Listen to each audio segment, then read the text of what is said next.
Hey friends, this arrived in the mail and I want to talk about it. We're going to answer Patreon questions today, reviewing the 2024 Player's Handbook. So, this Player's Handbook is pretty cool. I've had the PDF for quite some time. As you may know, if you've been following on alphastream.org, I was at the summit. And as a part of that group, a number of things have happened. I've been often allowed to review products, and also because of the podcast, Mastering Dungeons. So I was asked whether I wanted to sign an NDA and receive an advanced copy via PDF and eventually in physical form. And today is the day we can talk about it. So I've been looking at it.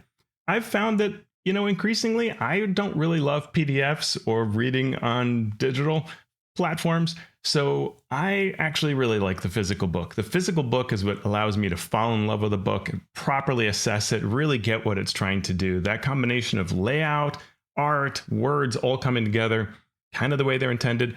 That's what lets me get a good perspective. So yesterday morning, this book arrived, and I've been pouring through all of its gorgeous pages, looking at all of its cool art and the layout. And we're going to really get into this. You'll get to see this a little better. I'll use a second camera for that. But what I decided to do is to reach out to everybody on the Patreon and say, hey, what do you want to know about this book? What are your big questions? And it's actually they've been excellent questions and an excellent way, I think, to sort of assess where this is compared to the 2014 Player's Handbook. Let's get into the questions. So the first question is, what are the top three, bottom three changes that I see? And this is a great way to start and get a feel for what really shows up. And you're looking at the actual book, you can see kind of how the art comes together, just random pages and what it all looks like as I kind of page through.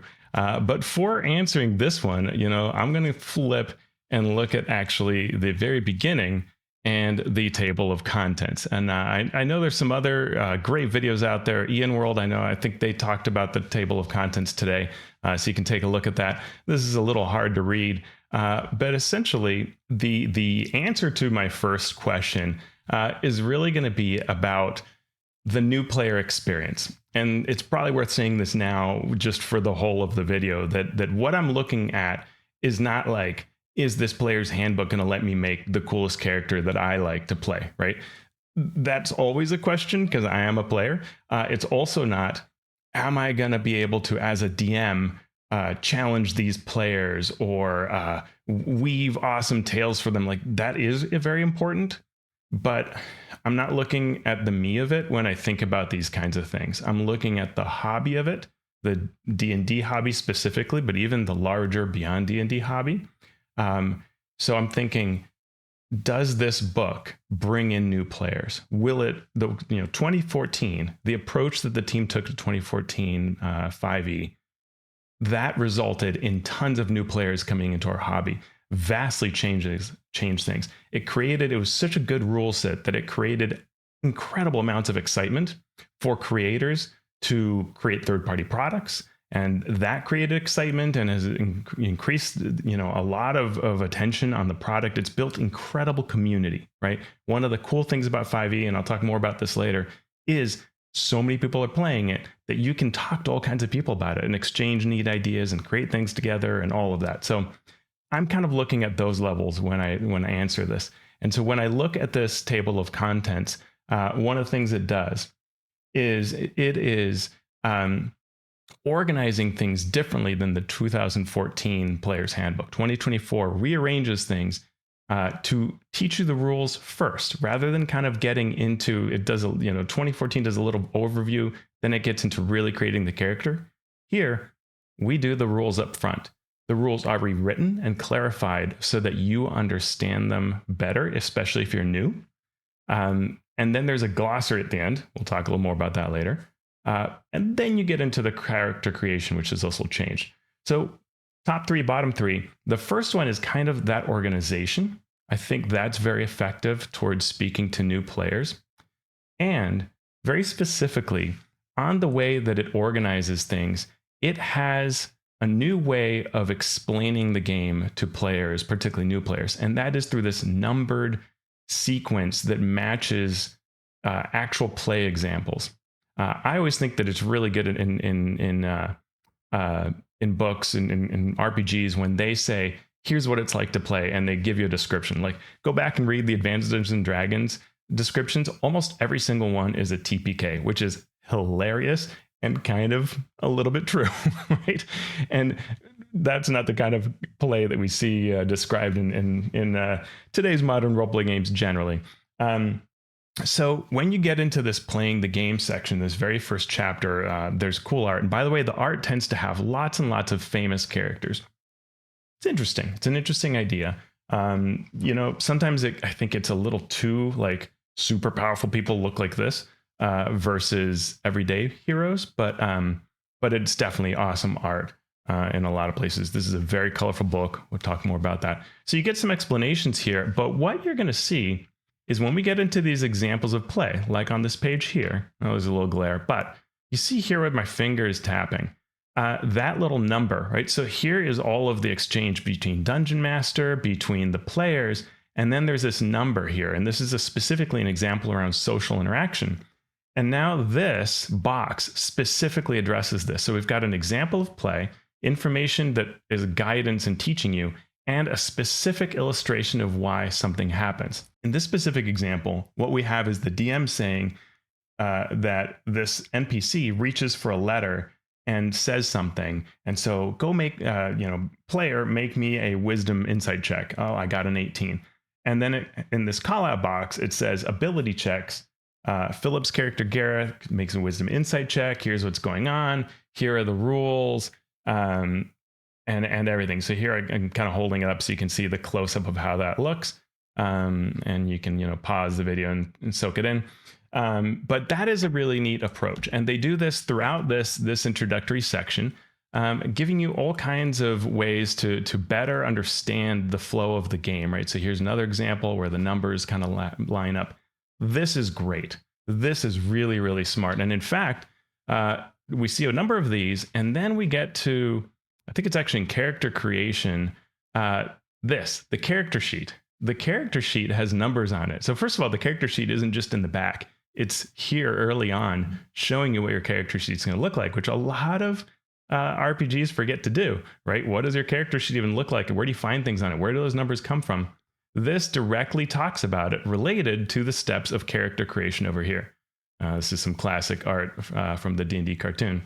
So top three, bottom three. My first answer is specifically those call outs, those numbered sequences that really break it down for new players to speed up play. And I think that's really important because of some of the other things I'm going to talk about later. So number one was those numbered instructions. And at a general level, it's kind of the organization. Number two, lots of small fixes. There has just been a lot of editing applied to the game in little small ways and in bigger ways, like things like Hero's Feast, which my friend Mike Shea likes to talk about. It's now resistance to poison damage, and its immunity to being frightened and poisoned with max HPs increased by 2d10. That's a lot more reasonable than immunity to poison just destroying whatever poison-themed adventure you had, right? You go to fight the green dragon, and it's absolutely lame because nobody can take that poison damage, and that's a lot of its damage. So now it's resistance. It's better. Also, resistance is a lot more plausible as something that a monster or effect could remove temporarily so that you can kind of have some counters in place versus stopping your immunity. So there's a lot more there to work with Hero's Feast. And it still has the same cost, so go find the 1,000 gold piece bowl. Counterspell. The creature that is casting and player or other person is countering that person who's casting. The person who is casting has to make a con saving throw against the person who is counterspelling. And if it succeeds, you're fine. If you fail, then you don't lose the slot. Caster does not lose their slot, but the action is wasted. And that's interesting. But other things are not changed. If you don't like hypnotic pattern or banishment, no, that's not changed. Locate object is a lot weaker. Summon spells are changed up so that now there are tons and tons of, let me put these on camera. I'll get back to the back of this book. There are all these spells towards the back. See there, Leomund. We'll get through here. Some really, cool art. When we get to the summon spells, these are all alphabetical as before. You can see here, there are a ton of these spells, and the spells have stat blocks for them included here. So instead of like 2014, you cast a druid or somebody casts like, summoning animals of some kind, and it's like a bunch of them, right? The whole battle gets clogged. The PCs barely fit on a lot of official 5e maps. You throw in a summon spell and it's like just the end of it, right? Well, now you're summoning one thing. That one thing is cool, but it's just one thing. And that's a lot better compared to the 2014 version. And we get a ton of these summon spells that are various levels and classes that have access to them. So this gives you real variety in what you're casting. You do see there's those new stat blocks that you may or may not love. So that's summoning approach. So all of this is to say lots of little fixes that have happened to make the game better. And so just pulling all those things together, that's great. My third top one, you might think it's something like Weapon Mastery or whatever. No, I don't. None of these new systems are. First of all, there are very few new systems, and none of them excite me in a great, significant way, or at least I'm cautious about them. So really, the third thing is that when I had this book yesterday, my son grabbed it from me and and said, "Here, let me look at that." Right when I really, really wanted to look at it, and he did not give it back for some time. That is good, right? That's what we want. My son's played D&D before, so it's not like this is brand new, but he was curious and he kept paging through it, looking at all these things. So that to me is a top 3, that it had that kind of impact, right? I want to look at this. I want to see this. I want to keep paging through it. He didn't just look at it, flip through, give it right back. He spent some time on it. That's a top 3. Bottom 3. All right. Forgive me, wizards. So the first thing is that throughout this book, it has a lot of, in all these character sections where the classes are updated. And even in the rules themselves, I see it as complicating and slowing play. There's also a big focus on the pillar of combat rather than exploration and role playing. Not that they don't talk about them, but it's things like when the dwarves' stone cunning is now about tremor sense. That has such a greater application for combat than any other pillar, right? So it's like we're saying that this is what it's all about. It's all a combat fest, and all these things go towards combat. 2014 was better at balancing. I would argue that this is like 4E, I think, did a better job in terms of class abilities of saying like you must take a utility. This I feel is like a real step back in terms of the exploration and the role playing emphasis through what your class does or your species, race, anything like that. Like it's a lot of battle focus. And when it comes to those new things or change things for battle, like what your classes get, a lot of time it's more actions, more things to track, more things going on. And I find that all of this is at a time when I think the hobby is doing the opposite. Not only how people stream, but just how people are playing at the table, that we want to be creative and imaginative and fast and flowing and everybody involved. The picture of the role-playing game when we think about, imagine your mind. What does it look like? Role-playing table, having fun. It's not probably one person sitting there calculating out some thing that they've done, right? My weapon mastery, I knock you prone and I do this and da-da-da. Well, wait, I got advantage. Oh, let me add this in. That's not it, right? It's people exchanging fun ideas rapidly, having fun.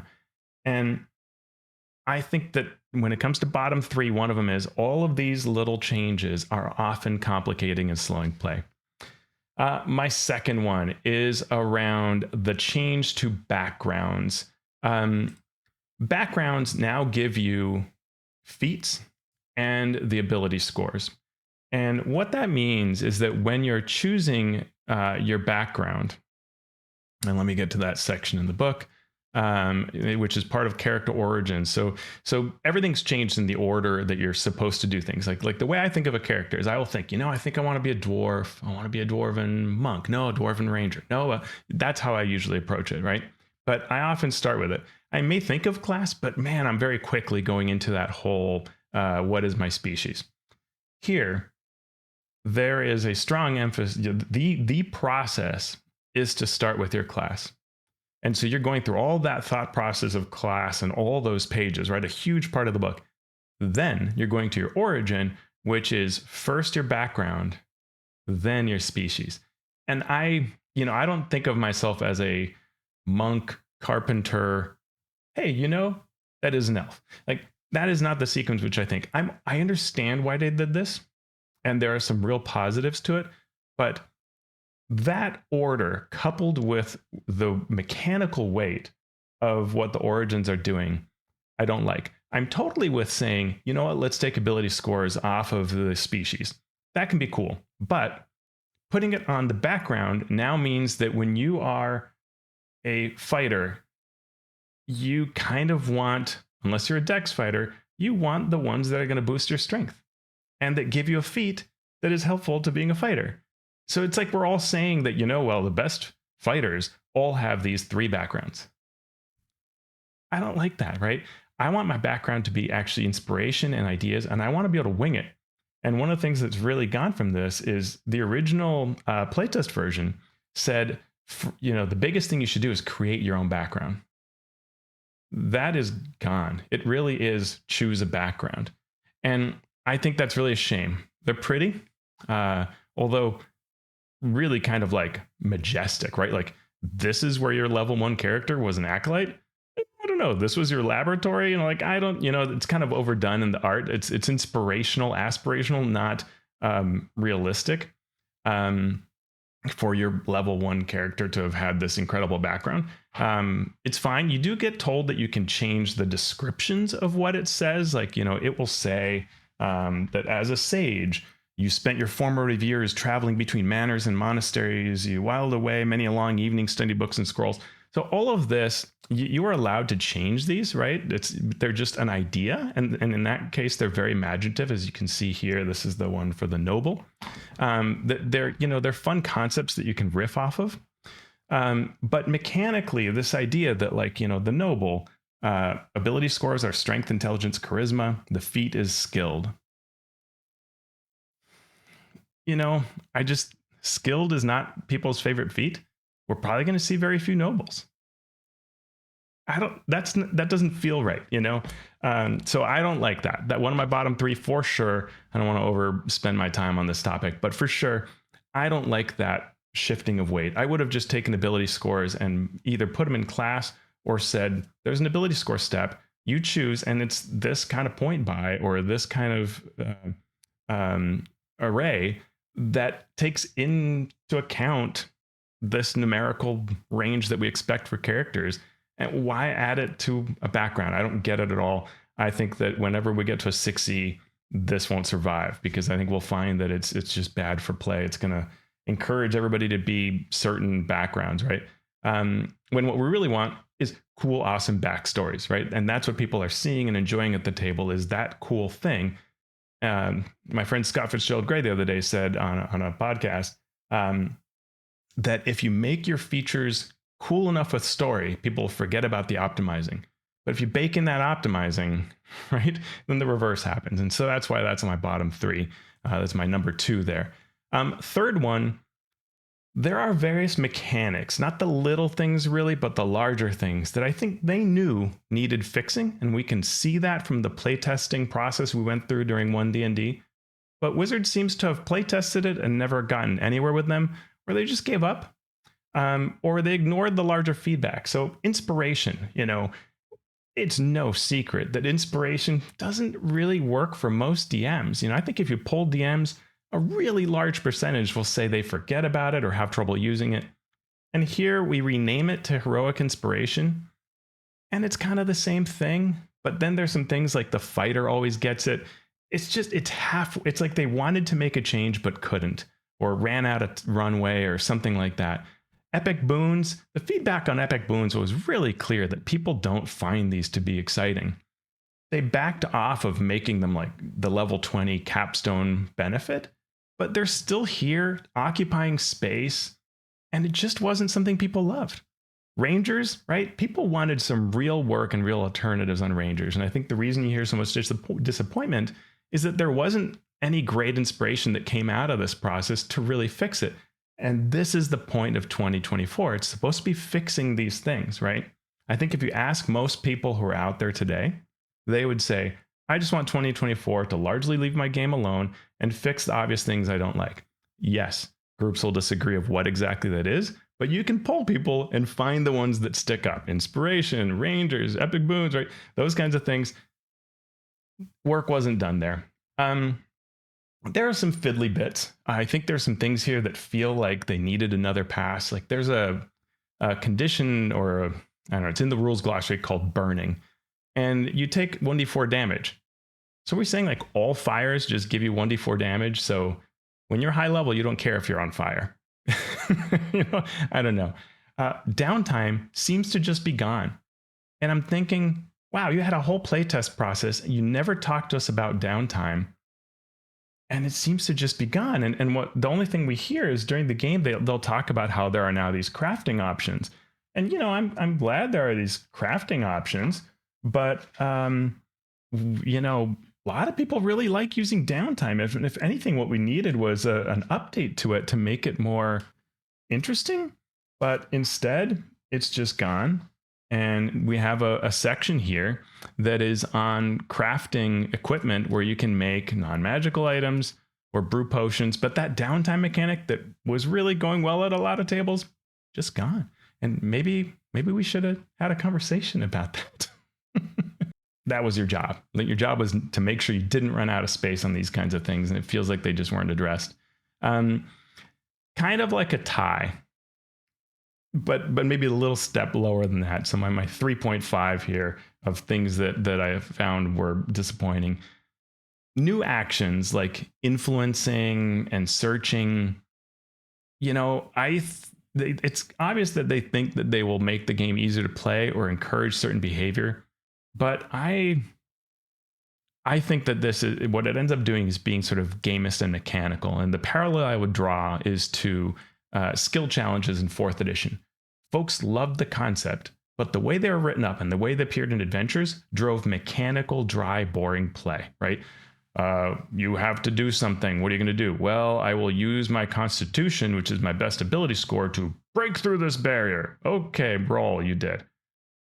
It didn't lead to great play. And we needed that guidance from Wizards during 4th edition and didn't really get it. And so how skill challenges panned out varies by table, right? And sometimes by author and printed work.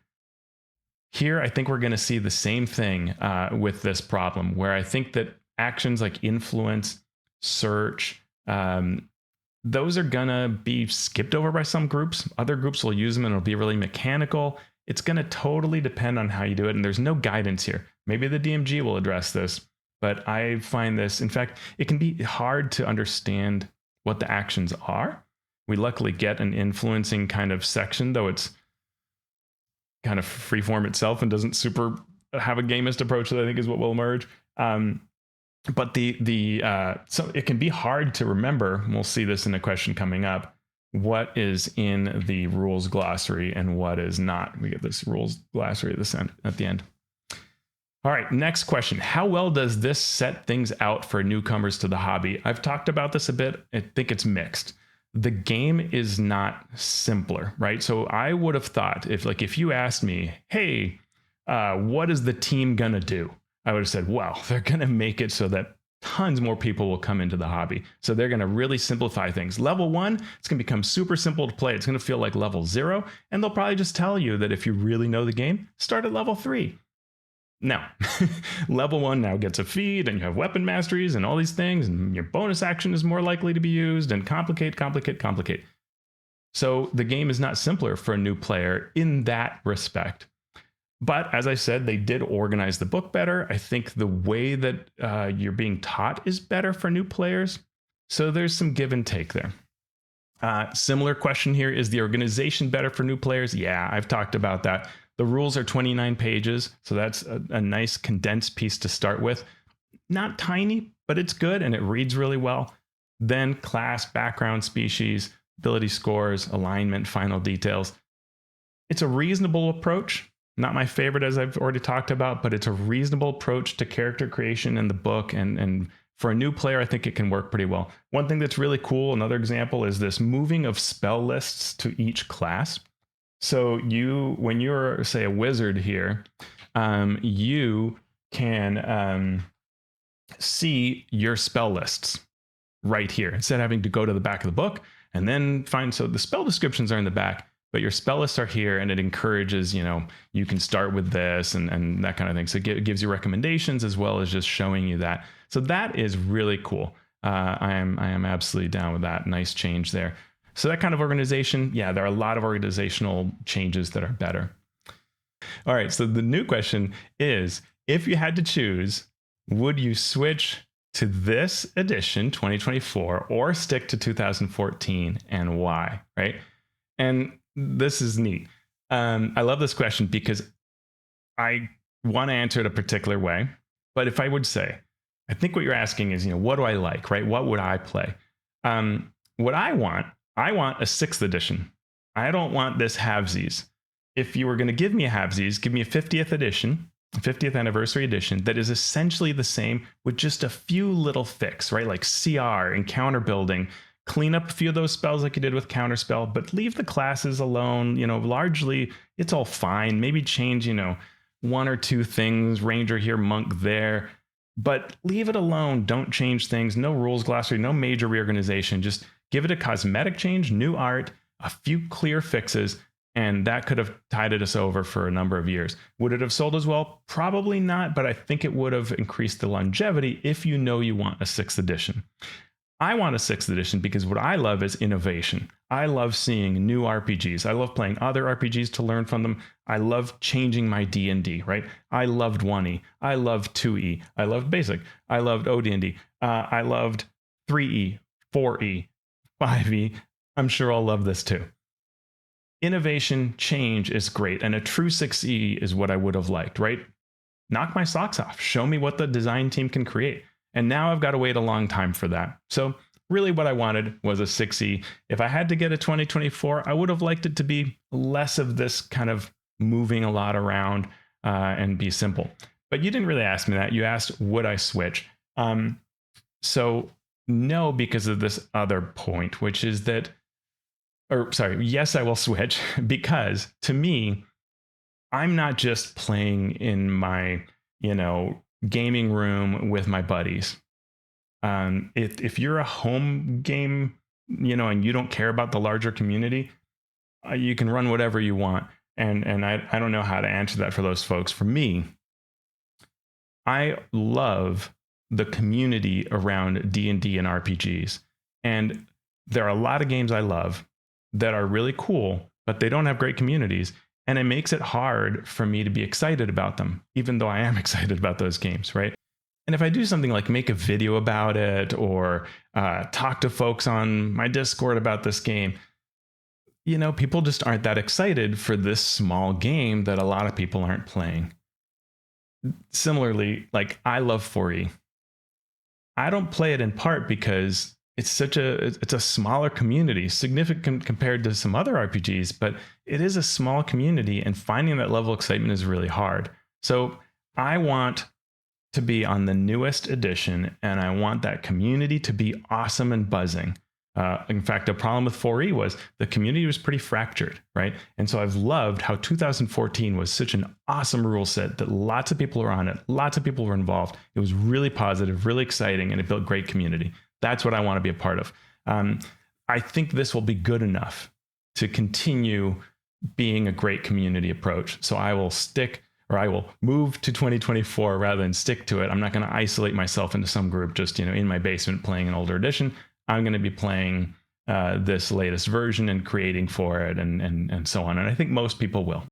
Next question is, put another way, do you think the experience of opening up the new player's handbook for the first time and making a brand new character is easier, harder, or about the same for the 2024 compared to 2014? So I think the experience of opening up and making a character is much better. It is easier to learn the game. The organization lends itself to a nice process for creating a character. Things are explained really well. Having said that, you make more choices for your character. There's more to consider. And so it's slower to get up to speed with your character. So it may be that making that character is easier, getting to know your character might take longer. And if you obsess about things, then you may have a lot of, you may, for some classes, have more choices, right? Weapon masteries, which one do I choose? Oh, I've got a feat. Which one do I choose? Oh, I need, those kinds of options will slow you down. But overall, the organization should help with that. My worry is, your second level, are you still getting your character under you as you head towards third? Or do you feel like you really are enjoying it and that you're bonding around the things that are important to all role-playing games, like storytelling and that kind of communal back and forth right at the table? Next question, did they improve anything non-mechanical? Well, we've talked about organization, presentation, word clarity for sure. The classes are often much clearer to read as to how the capabilities, features work, but nothing really major. One change which some may like is the section on the planes of existence, way back here at the end of the book. It's slightly different. So you can see here, the positive and negative planes are gone from being described as they were in the player's handbook. The focus here is on the outer planes with a new kind of diagram that shows those specifically separate from everything else. Before it was all kind of one image. And then on the top part, showing you the elements. And in fact, they brought back the para elements. So those paraelemental planes of ice, ash, ooze, magma, they are named and called out. 2014 almost suggested they didn't exist. Like, it's regional effects where they come together, but not a thing. Now they're a thing again, which I like. I'm a big fan of them, especially for worlds like Dark Sun. And then the rules glossary now carries the weight of explanations throughout the book. And that's helpful. And I'm going to go ahead to go to a second related question. So is stealth clear? Have they simplified determining stealth? At first I looked at this question. I thought, no, I'm here reading about hiding where it talks about it early in the book. And, it doesn't really even tell you how you hide. It just says like it's up to the DM and that is generally dexterity stealth check. But wait. It's the glossary. We have to go to the glossary for these kind of capitalized term things. And if we go to the glossary, and let me make sure that you can read this. So if we can read this, hide. With the hide action, you try to conceal yourself. To do so, you must succeed on a DC 15 dexterity stealth check while you're heavily obscured or behind 3/4 cover or total cover, and you must be out of an enemy's line of sight. If you can see a creature, you can discern whether it can see you. Interesting addition. On a successful check, you have the invisible condition. Make note of the total, which is the DC for a creature to find you. So to even hide, you need to hit this threshold now, which, a lot of characters will generally be able to do. But early on, you may not even succeed. If you succeed, now you're invisible, and now someone can try to find you using that check. So that's a change to it.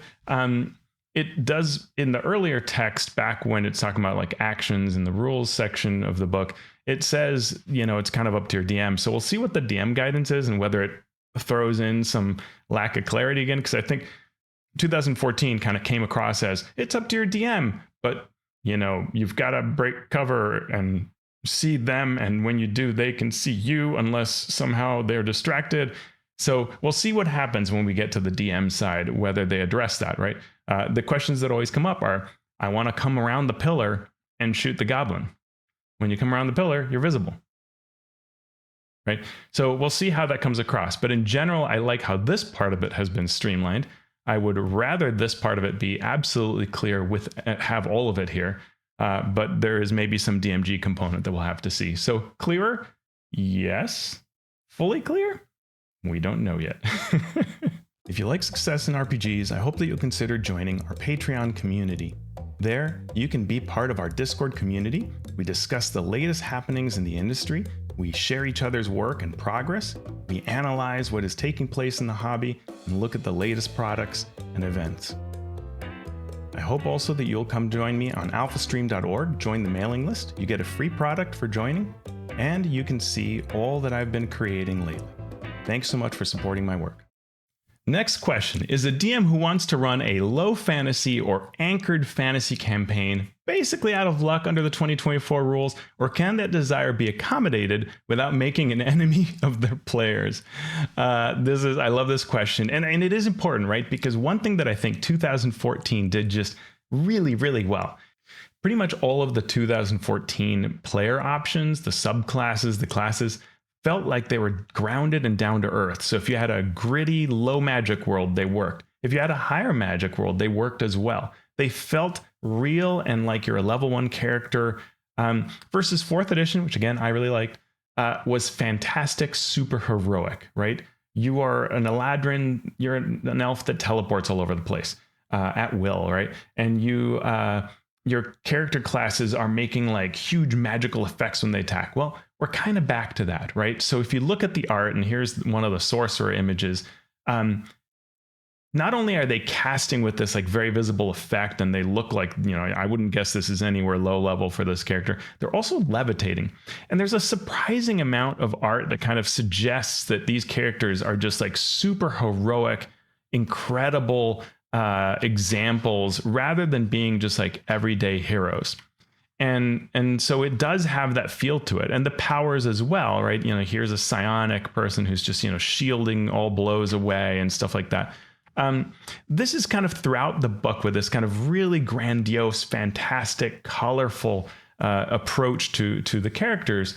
You have things like Aasimar that are now in the core rules as a choice, right? Where you just are summoning wings, and even Goliaths do things that feel very giant related and so on. So both species and classes feel very flashy, very super heroic. Are you out of luck? Not necessarily. If you limit the more glaring choices, you can probably get fairly close to 2014. And if you just kind of talk to players about the art versus your campaign, but I think you'll have to talk to your players. The default of 2014 really worked for easily changing to be more super heroic. But it also supported grounded, and this, it's harder to have that kind of low fantasy, anchored fantasy approach for sure. I don't think it's a total deal breaker, but it'll be a little bit uphill. Next question. How bad is the power creep? It's hard to say. Classes feel stronger, but we also haven't seen the monster parts of things or new encounter building rules. We've seen a little bit, like, I was looking at a green dragon that came out of the Gen Con seminar. It got a substantial boost to the damage it dishes out. It's actually along the lines of what we recommend in the Forge of Foes book for bolstering monsters and making them cool threats at the table. But you have a lot of power-ups, and some of those power-ups can be tough. Feats, more feats, right? That right there is a straight-up power-up that you're having feats, and the feats are no longer balanced with taking an ability score improvement. You get so many things where there's no question that the +1 to an ability score and this feat altogether are better than +2. Weapon mastery, right? These weapon mastery abilities of just constantly be able to do something like knock an enemy prone, and then people can get advantage on that target. That is stronger. For me, I can control power creep at the table. I've been DMing forever. I feel confident about talking to my players. And I can do things like add damage or do other things to challenge the players. So I'm not too worried about the power creep, though it's not that like I want it. For me, the issue is slower play. So weapon master, yes, it's obnoxious if somebody's constantly, knocking my enemy, my boss prone, or if they are denying me actions or, doing things like that to control me. Yes, that is super annoying. But it's not just the power creep. It's the gameplay of it. It's the fact that we can't tell cool stories together in a great way. And a lot of these things that you do every single round, especially, or features that you can use very often, bog the game down, slow things down, and make it about this sort of chess match rather than the story of it. It's the kind of stuff that bogged 3rd edition and 4th edition late in their editions, even late 2E with things like the Skills and Powers books and so on. They just complicated play and made it, mucked it up. And the problem is, what's funny is players can feel just great, right? They're like, yeah, I'm doing this and I'm knocking you prone and I'm doing that. And then later, everybody's kind of like, yeah, something about that combat felt off, and it was so long, hey, DM, can you do anything about this? I've seen a lot of that in late, 2E, 3E, 4E. So yeah. Next question. Is our impression that it's quote unquote happy edition too glib, or is that really what the tone, art, and otherwise seem to project? So, when I saw the PDF, I actually really kind of bounced off of the art. It like, as you can see in some of these examples, it feels very colorful, very happy, very like beyond non-grounded, high fantasy, but anime-ish at times, right? Just like, my games don't look like either of these art pieces. Even when characters will say, like, I'm this gorgeous guy, and my chest and my robes flowing around me, or I am this, when I cast, flowers appear and butterflies. Still, the game does not feel like that. Their character does, but it's that silo of the character and how they describe themselves in the world versus the world being this. And I think this book overall does really, and this page is kind of a little different, but the book overall seems to have just a lot of this kind of cheerful tone, a lot of people smiling, and like, even when they're fighting, they're like just having the best time ever. That, it can be at times off-putting, but as you can see, it's not all of the art, and the art itself in the layout, when I see it printed, is cool.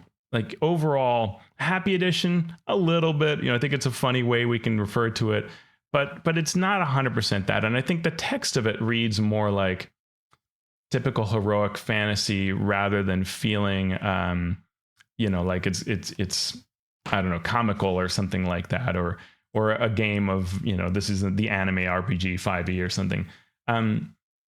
The diversity shown in all of these art pieces is amazing. I don't even have to choose where to turn to. I can just literally turn the pages and it will come up and be visible.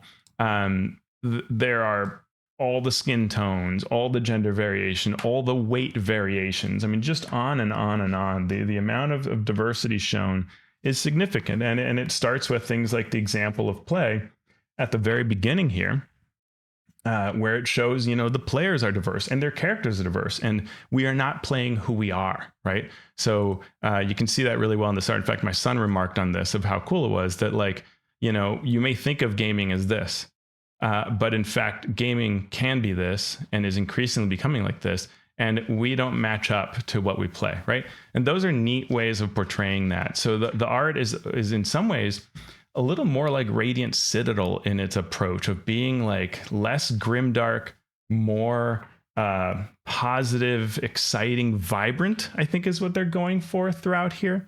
You may have a different feel of it, but I think that when on the whole of it, holding the physical book, I felt a lot better about it, and I will absolutely take this over dystopia and grimdark, which I feel there's plenty of, but that is my personal take. Next question: was anything changed in relation to the bonus action mechanic, the name, spellcasting limitations?